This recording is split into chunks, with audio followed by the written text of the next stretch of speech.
नमस्कार दोस्तों, मेरा नाम है अनुपम मिश्रा और आप सभी लोगों का द टाइम फ्रेम में एक बार फिर से बहुत बहुत स्वागत है। दोस्तों, मेरे सामने इस समय ओपन है निफ्टी का डेली चार्ट। इस डेली चार्ट को देखेंगे दोस्तों और यहाँ पे एक काम करते हैं कि एक छोटा सा चैनल बनाने की कोशिश करते हैं, ठीक है ना। अगर मैं यहाँ से लेके कुछ इस तरीके से एक चैनल को अगर मैं ड्रॉ करूँ, ये देखिए, उसको थोड़ा पीछे की तरफ हम एक्सटेंड कर देते हैं। तो इस चैनल के हिसाब से भी अगर हम देखें तो मार्केट क्या कर रहा है, नीचे की तरफ फॉल कर रहा है। और हम लोगों ने कल क्या बातें की थी, मतलब कि यहाँ पे एक काम ये करना पड़ेगा मुझे कि इसके कलर को थोड़ा हल्का करना पड़ेगा, कुछ ऐसा, ठीक है। अब देखते हैं कि हम लोगों ने बातें क्या की थी कल। हम लोगों ने बात किया था कि ये हमारे लिए क्या है, एक सपोर्ट जोन है, जहाँ पे कल की कैंडल अगर आप देख पा रहे हैं, आशा कर रहा हूँ कि आपको ये सही से नज़र आ रहा होगा, क्योंकि मैं अमूमन बहुत सारे ये टूल्स और इंडिकेटर का इस्तेमाल नहीं करता, तो शायद आपको ठीक से नज़र आ रहा होगा। ये देखिए, ये एक सपोर्ट है, मतलब ये जो जोन आप देख रहे हैं ये क्या है, एक सपोर्ट है। और हम लोग ने कल बातें की थी कि शायद मार्केट हमें इस तरीके से, नीचे जाना है तो ऐसे और ऊपर जाना हो तो इस तरीके से, मतलब आने वाले दिनों में। यानी आज के लिए, अगर आज के लिए मैं अपने ट्रेड को देखूं तो मेरे लिए ट्रेड ये था कि मार्केट मुझे कहीं ऊपर की तरफ का ट्रेड प्रोवाइड करे तो मैं ट्रेड करूंगा, वरना मैं ट्रेड नहीं करूंगा, ठीक है। तो सिंपल सी चीज़ है, मार्केट ने क्या किया, उस पूरे एनालिसिस को क्या किया, खराब कर दिया। अब आप कहें कि एनालिसिस खराब हो गया या हम लोगों ने ट्रेड नहीं किया, कुछ भी ये स्टेटमेंट दिया जा सकता है, ठीक है। तो सिंपल सी चीज़ है, आज अपनी जो कॉन्सेप्ट है, अपना जो तरीका है, उसके तहत किसी प्रकार का कोई ट्रेड हमें नहीं प्राप्त हुआ। मार्केट ऐसा नहीं, लेकिन मार्केट में ट्रेड नहीं था। आप देखिए इस चीज़ को, अगर आप देखेंगे तो मार्केट में आपको बहुत अच्छे ट्रेड थे, ठीक है। एक सुबह ही ट्रेड आपको मिला था जो इस लेवल के नीचे आया था बढ़िया सा, ठीक है। उसके बाद मार्केट पूरा अच्छा खासा रेंज में गया और फिर एक अच्छा ट्रेड आपको प्रोवाइड किया, ठीक है। लेकिन थोड़ा सा इस चीज़ को भी समझने की कोशिश कीजिएगा। मैं एक काम करता हूँ, डेली चार्ट तो मैंने आपको देखिए समझा दिया, ठीक है। और लेकिन अब एक चीज़ मैं और आपको दिखाना चाहता हूँ, देखिएगा थोड़ा सा। ये जो आप फॉल देख रहे हैं, ये वाला जो आप फॉल देख रहे हैं, इसके बाद मार्केट कहाँ गया है, ऊपर की तरफ। मैं चाहूँगा कि आप सिर्फ जिस कैंडल को मैं दिखाना चाह रहा हूँ, सिर्फ उस कैंडल को आप देखिएगा, यानी ये वाली कैंडल। ये अगर आप यहाँ इस तारीख में कोई वीडियो अगर आप उठा के देखेंगे ना, तो वीडियो में पता है क्या बताया जा रहा होगा, वीडियो में ये बताया जा रहा होगा कि आप इस तरीके से मार्केट आके दोबारा ऐसे जा सकता है। लेकिन मार्केट, और आप इस हिस्से को देख रहे हैं, ये मतलब इस वाली कैंडल को, ये जो ग्रीन वाली ये वाली है, इस कैंडल को अगर आप देखेंगे तो ये मार्केट को कितने नीचे ले हिस्से, मतलब इसने तकरीबन वही काम कर दिया था, ये देखिए। लेकिन बाद में ये इतनी तेजी से ऊपर रिकवर की और सीधे ऊपर चलती चली गई, ठीक है। मार्केट यहाँ से एक एक दिन करके ऊपर की तरफ चलता चला गया। कहने का सेंस ये दोस्तों, यहाँ पे भी वही मोटिव था कि मार्केट, क्योंकि मार्केट चलता ही ऐसे है, इसी तरीके से मार्केट ऐसे नीचे आता है, मार्केट ऐसे ऊपर जाता है, ठीक है। इसी तरीके से मार्केट रन करता है। ये सारी कंडीशन जो इतनी ज़्यादा वॉलेटिलिटी आपको देखने को मिल रही है ना मार्केट में, ये सब कुछ है 4 जून की वजह से। सब कुछ कि 4 जून को जो इलेक्शन के नतीजे आने हैं वो एक बार आ जाए, उसके बाद मार्केट कोई फाइनल मूव देने की कोशिश करे, ठीक है। तब तक ये वॉलेटिलिटी बनी रहेगी। अच्छा, जब ये चीज़ थी कि भाई मार्केट ऐसे आ सकता है, जो कि आया नहीं, एंड में उसने क्लोजिंग ऊपर की तरफ जाके दे दी, तो हमारे लिए क्या हो गया, हमारे लिए एक चीज़ जो क्लियर हो गई कि भाई आप यहाँ से एक ट्रेंड लाइन डालो और सीधा ऊपर के ट्रेड को प्लान करते रहो जब तक ये ट्रेंड लाइन टूट ना जाए। तो आप अगर देखोगे इस चीज़ को ध्यान से, देखिए हम लोग क्या करते हैं ना, एक ट्रेंड लाइन डालते हैं। ये देखिए, हमने यहाँ पे एक ट्रेंड लाइन डाल दी और ये ट्रेंड लाइन कुछ ना कुछ ये बता रही है कि भाई आपने कल यहाँ पे क्लोजिंग दे दी थी, लेकिन क्लोजिंग, जाहिर मैंने कहा ना कि क्लोजिंग कहाँ तक आई, एग्जैक्टली अपने सपोर्ट जोन तक आई। आप इस चीज़ को पहले समझने की कोशिश कीजिएगा। हम लोग कल क्या करना है क्या नहीं करना है वो हम लोग बाद में डिस्कस कर लेंगे, ठीक है। तो यहाँ पे मार्केट आया, इसीलिए ये उम्मीद थी कि भाई मार्केट यहाँ से ऊपर की तरफ रिटेस्ट कर सकता है। और उसके बाद दोबारा ये नीचे की तरफ आ सकता है। ये चीज़ थी अपनी प्लानिंग में, ठीक है। लेकिन मार्केट ने क्या किया, वो सपोर्ट के बाद आज फिर और नीचे की तरफ आना चालू हुआ। चलिए चलते हैं 1 घंटे के चार्ट पे, फिर देखते हैं कि कल की प्लानिंग या आगे भविष्य में क्या करना है। देखिए, अगर आप देखोगे आज के मार्केट का फॉल, तो वो क्या हुआ, यहाँ कहीं से शुरू हुआ और नीचे तक आया। नीचे तक यहाँ पे मतलब ये पूरा हमें इतना बड़ा फॉल देखने को मिला। उसके बाद पूरी मार्केट रेंज में गई, रेंज में पूरी मार्केट नीचे उतरी और फिर देखिए यहाँ से रिकवरी दे दी। फिर यहीं इसी लेवल से हमें एक रिकवरी देखने को मिली, ठीक है। तो एक बार मैं दोबारा आपको डेली चार्ट पे लाना चाहूँगा सिर्फ एक मकसद से, और इस ट्रेंड लाइन को मैं अब यहाँ से हटा देता हूँ। ये देखिए, थोड़ा सा चार्ट को जूम करेंगे और यहाँ पे देखिए, अगर मैं इस पॉइंट से अगर मैं कोई ट्रेंड लाइन बनाने की भी कोशिश करूँ तो थोड़ा सा बहुत परफेक्ट ट्रेंड लाइन नहीं बन पाएगी, क्योंकि अभी हमारे पास स्विंग नहीं है। हमारे पास स्विंग के नाम पे सिर्फ एक स्विंग है। अगर जैसे मार्केट यहाँ से ऐसे उतरता ना, तो ये ट्रेंड लाइन कैसे जाती, फिर ये ट्रेंड लाइन इस तरीके से। लेकिन हमारे पास कोई स्विंग है नहीं, तो हम ज़बरदस्ती कर भी नहीं सकते, ठीक है। तो यहाँ पे क्या है ना, यहाँ पे जरा हम अवर्ली चार्ट लगाते हैं।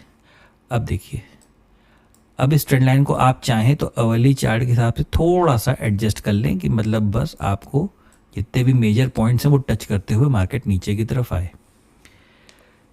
जब तक, अब बहुत क्लियर स्टेटमेंट है कि जब तक मार्केट इस ट्रेंड लाइन को क्रॉस नहीं कर लेता ऊपर की तरफ, ठीक है, जब तक ये जो मार्केट नीचे की तरफ फॉल कर रहा है, ये जब तक इस ट्रेंड लाइन को ऊपर की तरफ क्रॉस नहीं कर लेता, हमारी मार्केट हमारे लिए सेल ऑन राइज की रहेगी, ठीक है।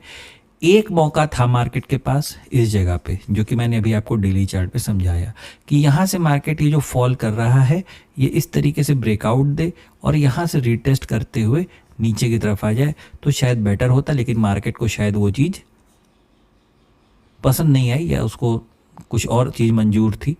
उसने क्या किया, गैप डाउन डाला और मार्केट को और नीचे ले आए। तो ठीक है, हम भी उसी, जो हमारी स्क्रीन हमें दिखाएगी हम उसी को करेंगे। और अगर हमारी स्क्रीन और हमारा एनालिसिस मैच नहीं करता तो हमारे लिए किसी प्रकार का कोई ट्रेड नहीं होना चाहिए। ये आपका मतलब ये ना एक प्रकार का माइंडसेट होना चाहिए। आपका ये माइंडसेट होना चाहिए कि अगर आपका एनालिसिस और आपकी स्क्रीन मैच नहीं कर रही है तो आप ट्रेड को ना पकड़ें, बिल्कुल ना पकड़ें, छोड़ दें आप। जैसे आज हम लोग का ट्रेड एक भी ट्रेड नहीं बना, ठीक है, क्योंकि इतना ज़्यादा गिरने के बाद मार्केट अचानक से ऊपर हुआ। और दूसरी चीज़, आज मार्केट में क्या थी, आज मार्केट में एक्सपायरी थी, ठीक है। तो ये जो फॉल आ रहा था ना, कहीं ना कहीं ये भी लग रहा था कहीं ये किसी प्रकार का कोई एक्सपायरी मूव तो नहीं है, ठीक है। चलिए 15 मिनट के फ्रेम पे आते हैं।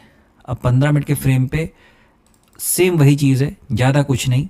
हम हो क्या रहा है ना, देखिए, हम ट्रेंड लाइन से दूर जाते हैं तो उसके पास आते हैं, हम ट्रेंड लाइन के दूर जाते हैं तो उसके पास आते हैं, हम ट्रेंड लाइन के दूर जाते हैं तो उसके पास आते हैं, ट्रेंड लाइन से दूर जाते हैं तो उसके पास आने की कोशिश करते हैं। तो बस वही चीज़ है, हम ट्रेंड लाइन से काफ़ी दूर हो चुके हैं, तो शायद इसी बहाने हम उसके पास जा सकते हैं। या सिंपल सी चीज़ है, ये जो आप हिस्सा देख रहे हैं, ये हिस्सा आपको ऑलमोस्ट कहाँ टच करते हुए नजर आ रहा है, इस ट्रेंड लाइन पे, ठीक है।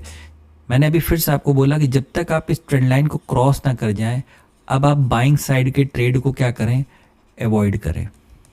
बाइंग साइड के ट्रेड को अवॉइड करिए जब तक आप इस ट्रेंड लाइन को क्रॉस नहीं कर जाते। सिंपल है, ठीक है।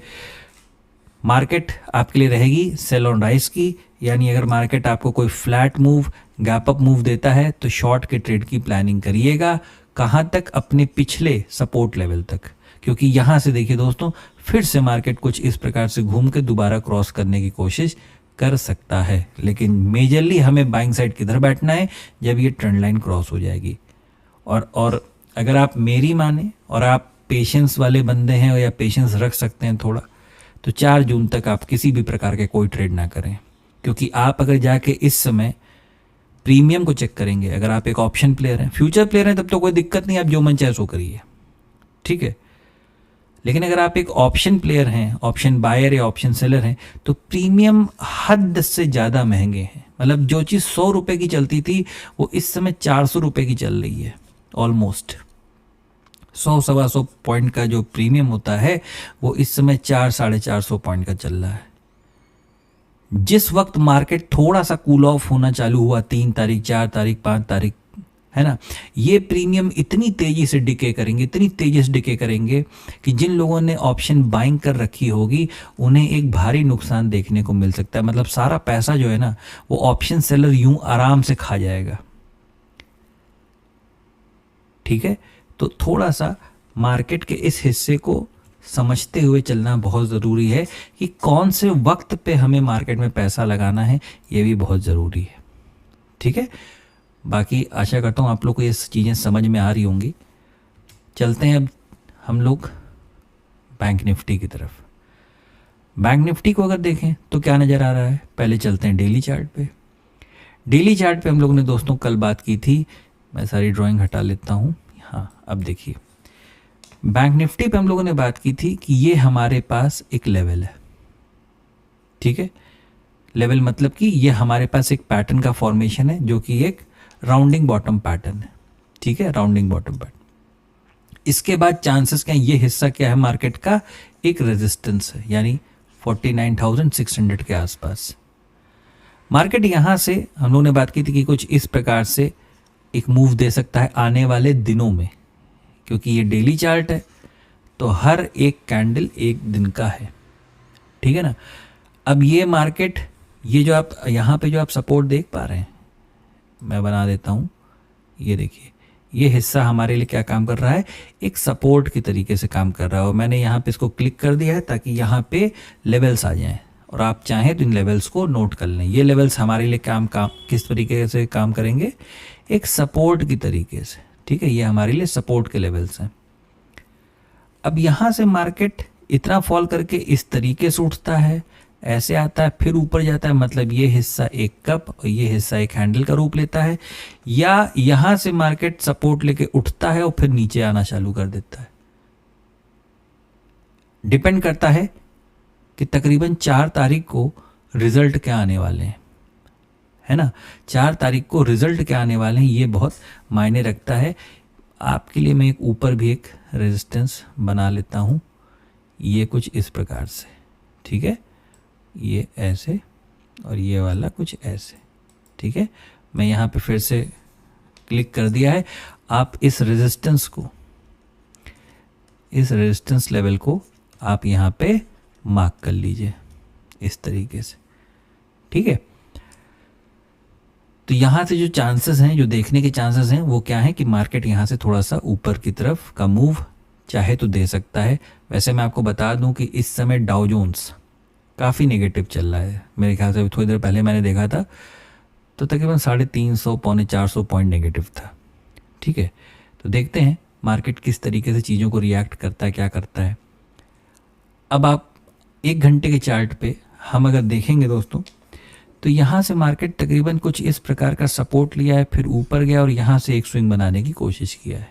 ठीक है, बेटर ये रहेगा कि मार्केट अगर हमें कुछ यहाँ पे एक बार फॉल देके दोबारा इस तरीके से इस स्विंग को क्रॉस करता है। अब ये दोनों जो हिस्से हैं मैं मार्किंग कर दे रहा हूँ यहाँ पे आपके लिए, ये हिस्से। ठीक है, यानी 48874 और नीचे का लेवल है ये वाला।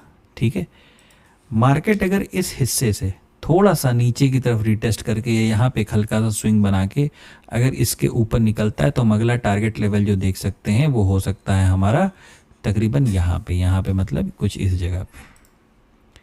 ये देखिए 49285, ये हमारा अगला टारगेट लेवल हो सकता है बैंक निफ्टी में।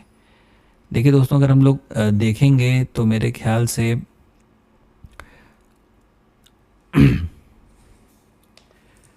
निफ्टी जो है 200-250 पॉइंट नीचे है और तकरीबन बैंक निफ्टी